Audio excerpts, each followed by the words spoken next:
వార్షికోత్సవం సందర్భంగా Meenakshi test tube baby centre Guntur నందు ఐవీఎఫ్ ట్రీట్మెంట్ పై 40% రాయితీ. ట్రంప్కి ఇప్పుడు అన్ని ఎదురు దెబ్బలే. నిన్నటికి నిన్న మళ్ళీ ఇరాన్ పైన యుద్ధాన్ని ప్రకటించినాడు. ఇది మూడోసారి ప్రకటించటం, మళ్ళీ ఇద్దరితో రాజీ కుదుర్చుకోవటం, మళ్ళీ వాళ్ళు ఏదో కెనాల్లో అడ్డం తగులుతున్నాడని చెప్పి మళ్ళీ యుద్ధం ప్రకటించడం, ఇలా అనేక విధాలుగా ఆయనకు ఎదురుదెబ్బలు దిగుతున్నాయి. ఇంకో విషయం ఏమిటంటే, రచయిత్రి జీన్ క్యారర్ ఆమె 1996లో ఒక డిపార్ట్మెంట్ స్టోర్లో ఉండగా ఆయన లైంగిక దాడి జరిపారని చెప్పి కోర్టులో పెడితే లోయర్ కోర్టు దాన్ని ఖరారు చేశాడు. ఖరారు చేసిన తర్వాత దాన్ని $5 million పే చేయమని చెప్పినారు ఆ కోర్టు. సో ఆ కోర్టు $5 million ఆయన కోర్టులో జమ చేశాడు, $5 million. సో అదేవిధంగా ఈ కోర్టులో నిన్న ఫెడరల్ కోర్టు విచారించి ఇదంతా వాస్తవమే.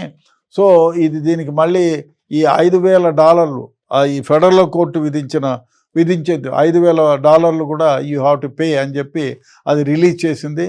అదేవిధంగా ఇంకొకటి, దానికి వడ్డీ కూడా అప్పుడెప్పుడు 1996 నుంచి ఇప్పటికి ఎంత వడ్డీ అవుతుందో, అంటే ముందు కోర్టు ఏదైతే లోయర్ కోర్టు ఏదైతే జడ్జిమెంట్ ఇచ్చిందో ఆ జడ్జిమెంట్ నుంచి 5,000 మిలియన్లకి ఇప్పటి వరకు ఎంత వడ్డీ అవుతుందో ఆ వడ్డీతో పాటు ఈ హ్యాస్ టు పే అని చెప్పి జడ్జిమెంట్ ఇచ్చింది.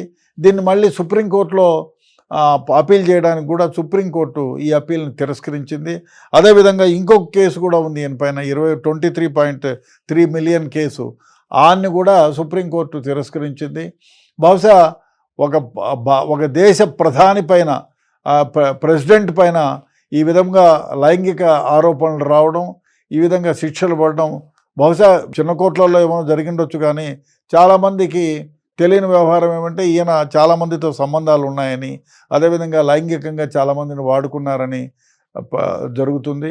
ఈ కోర్టులో మాత్రం ఈయనకి చుక్కెదురైంది. సుప్రీంకోర్టులో అడ్మిషన్ కాలేదు. దేశ ప్రెసిడెంట్కి, బహుశా అమెరికన్ ప్రెసిడెంట్ హోదాలో ఉండగా ఈ విధమైనటువంటి జడ్జిమెంట్ రావడం, ఇంకోటి జడ్జిమెంట్తో పాటు ఇంకో సుప్రీంకోర్టు అడ్మిషన్ కాకపోవడం అందరూ గమనించాల్సిన వ్యవహారం. ఏదేమైనా ట్రంప్ మొదటి నుంచి కూడా వివాదరహితుడు కాదు, వివాదాస్పదుడు. ప్రతి దాంట్లో కూడా వివాదమే. ఇంకో విషయం ఏమంటే, ప్రపంచంలో ఏ దేశం వాళ్ళు కూడా ఈ ట్రంప్ను నమ్మే పరిస్థితి లేదు. ఇవాళ ఏం చెప్తాడో ఉదయాన్నే దాన్ని మర్చిపోతాడా, లేకపోతే కావాలని తిప్పి చెప్తాడా అని. అందుకే ట్రంప్ మాటలు నీటి మూటలు అంటారు. అందుకే ట్రంప్ ఎవరితో స్నేహంగా ఉంటాడో, ఎప్పుడు విరోధం పెంచుకుంటాడో తెలియదు. ఎందుకంటే మన పైన కూడా చాలా సందర్భాల్లో చూసాం. మనం ఏదన్నా ఒక వాణిజ్య వ్యవహారంలో మనం ఆయన మాట వినలేదంటే అప్పుడే 100% మన పైన పెనాల్టీ వేస్తానంటాడు. ఈ విధంగా చాలా చేశాడు. మనతోనే కాదు, భారతదేశంతో ఒక్కదాంతోనే కాదు, ప్రపంచంలోని చాలా దేశాలతో కూడా ఈ విధంగా వివాదాస్పదమైనటువంటి వ్యవహారాలు పెడుతూ ఉంటాడు ఈ ట్రంప్. చూడాలి, ఈయన మళ్ళీ ఏదో అభిశంసన పెడతారు, ఈయన ఆ జాబ్ నుంచి తీసేస్తారని అంటున్నాం. మరి ఏం జరుగుతుందో చూడాలి. ఏది ఏమైనా అమెరికా ప్రెసిడెంట్ పైన ఇటువంటి తీర్పు రావడం గమనార్హం. చూడాలి ఈ ప్రెసిడెంట్ ఇంకా ఎంతకాలం ఉంటాడో, ఏ విధంగా ఇంకా ఏ కేసుల్లో ఈయనకు అగెనెస్ట్గా వస్తుందో, ఏ దేశాలపైన అన్ఎక్స్పెక్టెడ్గా ఆయన యుద్ధాలు ప్రకటించాలో చూడాలి. ట్రంప్కి ఇప్పుడు అన్ని ఎదురు దెబ్బలే. నిన్నటికి నిన్న మళ్ళీ ఇరాన్ పైన యుద్ధాన్ని ప్రకటించినాడు. ఇది మూడోసారి ప్రకటించటం, మళ్ళీ ఇద్దరితో రాజీ కుదుర్చుకోవటం, మళ్ళీ వాళ్ళు ఏదో కెనాల్లో అడ్డం తగులుతున్నాడని చెప్పి మళ్ళీ యుద్ధం ప్రకటించడం, ఇలా అనేక విధాలుగా ఆయనకు ఎదురుదెబ్బలు దిగుతున్నాయి. ఇంకో విషయం ఏమిటంటే, రచయిత్రి జీన్ క్యారర్ ఆమె 1996లో ఒక డిపార్ట్మెంట్ స్టోర్లో ఉండగా ఆయన లైంగిక దాడి జరిపారని చెప్పి కోర్టులో పెడితే లోయర్ కోర్టు దాన్ని ఖరారు చేశాడు. ఖరారు చేసిన తర్వాత దాన్ని $5 million పే చేయమని చెప్పినారు ఆ కోర్టు. సో ఆ కోర్టు $5 million ఆయన కోర్టులో జమ చేశాడు, $5 million. సో అదేవిధంగా ఈ కోర్టులో నిన్న ఫెడరల్ కోర్టు విచారించి ఇదంతా వాస్తవమే. సో దీనికి మళ్ళీ ఈ $5,000 ఈ ఫెడరల్ కోర్టు విధించేది $5,000 కూడా యూ హ్యావ్ టు పే అని చెప్పి అది రిలీజ్ చేసింది.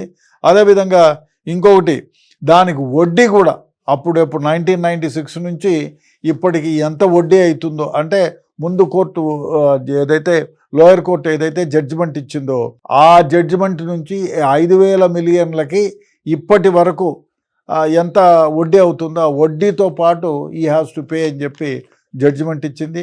దీన్ని మళ్ళీ సుప్రీంకోర్టులో అపీల్ చేయడానికి కూడా సుప్రీంకోర్టు ఈ అపీల్ని తిరస్కరించింది. అదేవిధంగా ఇంకొక కేసు కూడా ఉంది ఈయన పైన 23.3 మిలియన్ కేసు, ఆన్ని కూడా సుప్రీంకోర్టు తిరస్కరించింది.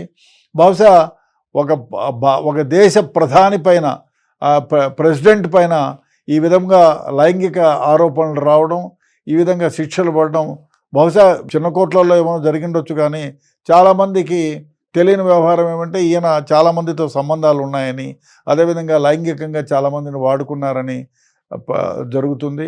ఈ కోర్టులో మాత్రం ఈయనకి చుక్కెదురైంది. సుప్రీంకోర్టులో అడ్మిషన్ కాలేదు.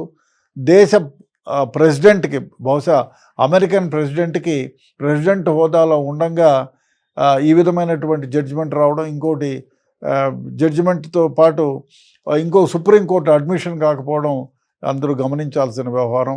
ఏదేమైనా ట్రంప్ మొదటి నుంచి కూడా వివాదరహితుడు కాదు, వివాదాస్పదుడు. ప్రతి దాంట్లో కూడా వివాదమే. ఇంకో విషయం ఏమంటే ప్రపంచంలో ఏ దేశం వాళ్ళు కూడా ఈ ట్రంప్ను నమ్మే పరిస్థితి లేదు. ఇవాళ ఏం చెప్తాడో ఉదయాన్నే దాన్ని మర్చిపోతాడా, లేకపోతే కావాలని తిప్పి చెప్తాడా అని. అందుకే ట్రంప్ మాటలు నీటి మూటలు అంటారు. అందుకే ట్రంప్ ఎవరితో స్నేహంగా ఉంటాడో, ఎప్పుడు విరోధం పెంచుకుంటాడో తెలియదు. ఎందుకంటే మన పైన కూడా చాలా సందర్భాల్లో చూసాం. మనం ఏదన్నా ఒక వాణిజ్య వ్యవహారంలో మనం ఆయన మాట వినలేదంటే అప్పుడే 100% మన పైన పెనాల్టీ వేస్తానంటాడు.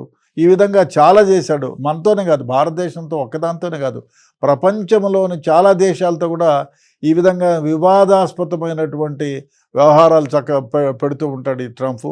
చూడాలి, ఈయన మళ్ళీ ఏదో అభిశంసన పెడతారు, ఈయన ఆ జాబ్ నుంచి తీసేస్తారని అంటున్నాం. మరి ఏం జరుగుతుందో చూడాలి. ఏది ఏమైనా అమెరికా ప్రెసిడెంట్ పైన ఇటువంటి తీర్పు రావడం గమనార్హం. చూడాలి ఈ ప్రెసిడెంట్ ఇంకా ఎంతకాలం ఉంటాడో, ఏ విధంగా ఇంకా ఏ కేసుల్లో ఈయనకు అగెనెస్ట్గా వస్తుందో, ఏ దేశాలపైన అన్ఎక్స్పెక్టెడ్గా ఆయన యుద్ధాలు ప్రకటించాలో చూడాలి.